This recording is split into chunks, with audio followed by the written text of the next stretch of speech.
여러분 안녕하세요. 박은경입니다. 오늘은 여러분들이 많이 하시는 질문 중에 하나예요. 선생님, 선택지를 먼저 보는 것이 좋을까요? 아니면 지문을 먼저 읽는 것이 좋을까요? 자, 이것에 대해서 제 견해를 말씀드리고자 합니다. 이 영상을 보시는 분들이 준비하는 시험이 다양하거든요. 그래서 일단 공통적인 점에 대해서 먼저 말씀을 드리고 뒤에 조금 더 구분을 해서 말씀드리도록 하겠습니다. 자, 일단은 결론부터 말씀드릴게요. 지문부터 읽어라입니다. 효율적으로 접근하기 위해서, 그리고 또 몰입도를 높이기 위해서, 또 출제자의 의도, 항상 강조하죠. 출제자의 의도를 파악하기 위해서는 지문부터 읽어야 합니다. 그래서 우리 구성도 문제가 먼저 있고, 그 다음에 지문이 있고, 그리고 선택지가 제시가 되어 있죠. 그래서 사실 문제를 먼저 읽고 그 다음에 지문을 읽은 다음에 이 지문의 포인트를 선택지로 연결하는 것이 정석이라고 할 수가 있겠습니다. 간혹 선택지를 먼저 읽는 것이 유리하다, 선택지를 먼저 봐서 도움이 됐다 라는 입장이 있기도 한데요. 아예 틀린 말은 아닙니다. 선택지를 먼저 보겠다면 어떻게 보느냐가 중요하겠죠. 그래서 시간적인 측면, 그리고 메모라이징, 그 다음에 전략적인 측면에서 잘 접근만 한다면 선택지를 먼저 보는 것이 유의미할 수도 있을 겁니다. 그러나 대부분의 학생들의 경우에는요, 선택지를 대체 왜 먼저 보시는지 묻고 싶을 정도로 그냥 불안해서 눈으로만 보는 경우가 많아요. 심지어 시간도 많이 쓰면서요. 아마 선택지를 먼저 보시는 학생들의 대부분은 선택지의 키워드를 보면 지문 읽을 때 도움이 될 것이다 라고 생각하시는 것 같아요. 맞나요? 뭔가 키워드라도 보고 가면 지문 읽을 때 이런 데서 선지가 나올 것 같다 라고 생각할 수 있으니까요. 하지만 과연 그것이 지문 읽을 때 도움이 될까요? 물론 낯선 지문을 읽을 때 키워드를 먼저 보고 가게 되면 잘 읽히는 듯한 느낌을 받으실 수도 있을 것 같아요.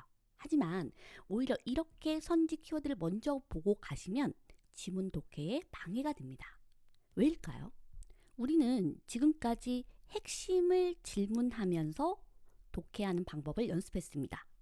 출제자의 의도를 질문하면서, 그래서 출제자가 가장 강조하고자 하는 정보는 무엇이지? 도대체 어떠한 사고를 요구하는 지문이지? 이러한 질문에 대해서 답을 찾고 그 답을 답이 되는 선택지와 연결짓는 훈련들을 해왔죠. 근데 만약에 선택지에 있는 키워드를 먼저 보고 들어가면 어떻게 될까요? 지문을 읽을 때 몰입이 안 됩니다. 집중이 안 돼요. 내가 미리 봤던 그 키워드가 지문에 등장하면 잘 읽다가도 멈칫하게 되고 지문 독해의 흐름이 딱 끊기게 되죠. 핵심이 아니라, 답이 되는 선택지가 아니라 불필요한 내용까지 모두 보게 되는 겁니다. 정말 정말 비효율적이죠. 네.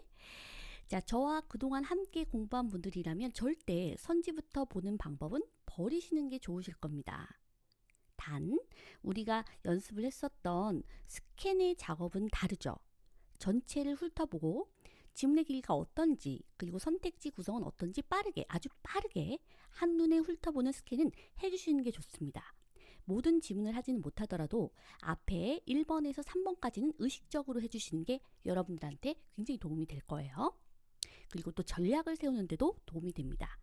스캔하는 연습은 꾸준히 해주세요. 자, 그러면 기출문제를 보면서 선택지를 어떻게 활용하는 게 좋을지 한번 살펴보도록 합시다. 자, 이거 한번 볼게요. 문제 1번 2022년 기출문제입니다. 자, 이거 지문의 유형 무엇이었죠? 첫 단락을 딱 보게 되면 수치심과 죄책감이라는 두 감정을 비교하는 비교형 지문이라는 걸 파악할 수가 있겠죠. 그래서 비교형 지문이면 선택지도 비교형인 선택지가 답이 될 가능성이 높아요. 그래서 이렇게 첫 단락을 먼저 보고 선택지를 추리고 가는 것도 하나의 방법이 될 수가 있겠죠. 그래서 1번부터 5번까지 보면 뭐뭐보다 라는 표현을 통해서 두 대상을 비교하는 선택지가 1번이라는 걸 볼 수가 있겠고, 2번 같은 경우에는 심리적 방어 기제는, 그 다음에 또 여기에서 부정적 상황을 평가하는 자아는, 수치심은, 죄책감은 이렇게 나와 있으니까 2번부터 5번은 비교형이 아니에요. 그러면 1번 선택지가 훨씬 더 답이 될 가능성이 높아지겠죠. 그래서 이 지문은 비교형 지문이니까 비교형 선택지가 훨씬 더 답이 될 가능성이 높네. 이렇게 해서 체크하고 그 다음에 이 두 번째 문단, 세 번째 문단을 볼 수도 있는 거죠. 근데 굳이 이렇게 선택지를 먼저 추리고 갈 필요는 없고요. 지문을 다 읽고서 비교형 지문이었지. 그러니까 비교형 선택지 먼저 보자. 그래서 비교형 선택지를 추린 다음에 접근을 해도 된다는 거예요. 그래서 꼭 반드시 지문 유형별 전략 독해라고 한다고 해도 선택지를 먼저 보고 선택지를 추린 다음에 해야 한다? 이거는 아니라는 거죠.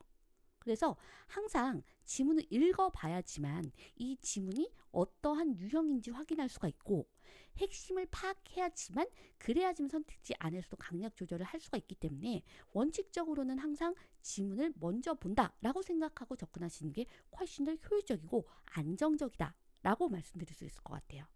자, 그런데 이제 문제 유형에 따라서도 또 강조드릴 게 있는데 핵심 논지를 묻거나 주제를 묻거나 하는 그런 문항들에서도 선택지를 먼저 보고 간 친구들이 있어요. 그러면 오히려 이런 문항에서는 훨씬 더 헷갈려요. 그 선택지를 먼저 보는 게 독이 된다는 얘기죠.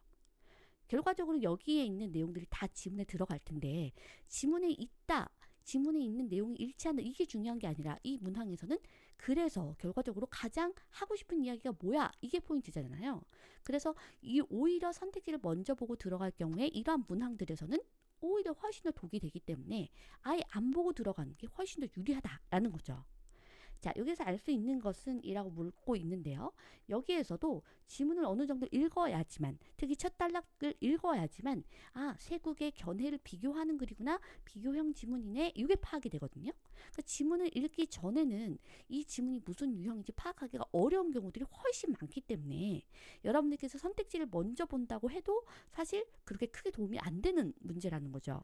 그래서 지문을 읽고 그 다음에 문항을 볼 때 이거 비교형 지문이었지, 비교형 선택지를 먼저 봐야 되겠다라고 했더니 한국과 중국은, 일본은, 한국은, 중국은, 기존 일본 이렇게 나오죠. 그럼 얘네들은 비교형이 아니니까 일본부터 봐야 되겠네. 이렇게 접근할 수가 있는 거죠.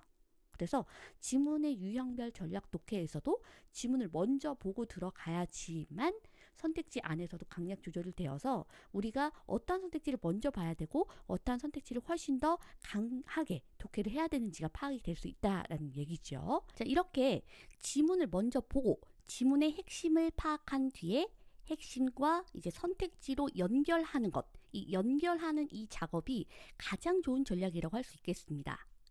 우리 리트를 준비하시는 분들도 PSAT랑 마찬가지입니다. 간혹 문제 3-4개를 다 읽고서 그 다음에 선택지도 다 훑고 그런 다음에 지문으로 가시는 분들이 있더라고요. 혹시 그 선택지를 먼저 보는 그 시간 재보셨는지 모르겠어요. 문제와 선지를 훑는데 아까운 시간이 다 가더라고요. 그래서 우리는 시간 싸움이니까 지문으로 바로 가주셨으면 좋겠습니다. 물론 문제는 봐야죠. 어떤 문제들로 구성되어 있는지 그 문제 자체는 다 읽어주시고요. 선택지까지 다 훑고 밑줄 치는데 아까운 시간 버리지 않도록 주의해 주셨으면 좋겠습니다.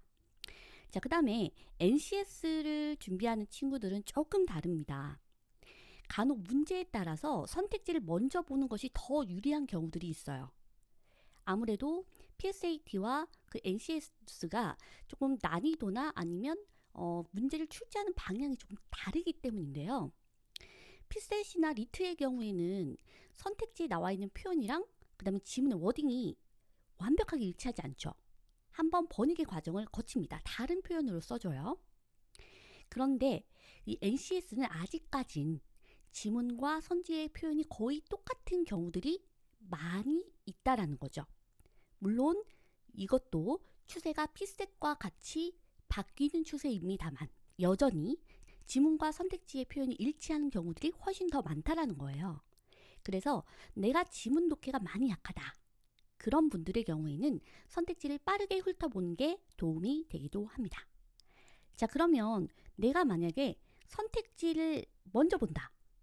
그러면 다음과 같은 내용을 꼭 잘 들어주시고 체크를 한번 해주셨으면 좋겠습니다. 첫 번째는 시간적 측면입니다. 선지를 먼저 본다에서 보는 것이 아니라 빠르게 훑어보는 거예요.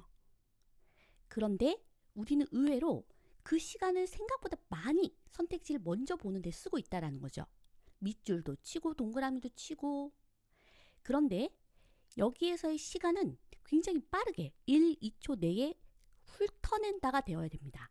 밑줄 치고 막 그럴 시간이 없어요. 자, 두 번째는 메모라이징입니다. 의외로 밑줄만 치고 보기는 봤는데 머릿속에 하나도 안 넣는 친구들이 있어요. 그래서 간혹 제가 1대1 클리닉 할 때 선지를 먼저 보는 친구들의 경우 지금 뭐 보셨어요? 라고 하면 선생님 하나도 기억이 안 나요. 이렇게 얘기하는 친구들이 있거든요. 밑줄만 치고 눈을 왔다 갔다 하고 시간은 다 쓰는데 머릿속에 키워드를 안 넣는 친구들이 있기 때문에요. 이런 경우에는 머릿속에 그 키워드를 빠르게 넣을 수 있게 단기 암기할 수 있도록 연습해 주셔야 됩니다. 메모라이징도 훈련입니다. 자, 세 번째로 우리가 전략적인 측면은 항상 연습을 많이 해 주셔야 된다고 했습니다. 가장 좋은 것은 앞에 기출문제를 통해서 보여드린 것처럼 지문의 유형을 예측한다던가 매력적인 선지를 골라내는 것과 같은 전략적 접근을 하는 겁니다. 이거는 제가 수업 시간에 많이 알려드렸던 포인트이기 때문에 이 부분은 많이 반복해서 연습을 좀 해주세요. 자, 그 다음에 네 번째로 선택지를 볼 때요. 문장에 주어부를 힘주어서 주어부만 빠르게 훑고 넘어가는 방식입니다. 이, 가, 주격조사, 그리고 은, 는과 같은 보조사를 중심으로 해서 주어부를 빠르게 끊어서 읽는 거죠. 주어부는 결국 무엇에 해당하는 정보를 가지고 있습니다. 아, 이 지문이 이런 소재를 가지고 있구나 라는 것을 주어부를 통해서 빠르게 파악할 수가 있기 때문에 기준 없이 선지를 보시지 마시고 빠르게 선택지의 앞머리 주어부만 끊어서 보신 다음에 지문의 소재, 지문의 내용을 살피시면 도움이 될 거라고 생각이 듭니다. 이렇게 해서 선지가 먼저냐, 지문이 먼저냐에 대해서 이야기를 나눠봤는데요. 사실 어떠한 방법론에는 정답이 없습니다. 하지만 무엇이 먼저이든 가장 중요한 것은 내가 이것을 왜 먼저 보느냐에 대해서 스스로 답할 수 있어야 하고요. 그 이유에 대해 책임질 수 있도록 끊임없이 훈련을 하셔야 한다는 겁니다. 여러분, 앞으로도 남은 시간 잘 준비하셔서 좋은 결과 얻으시길 바랄게요. 자, 그럼 다음 영상에서 또 만나요. 여러분, 감사합니다.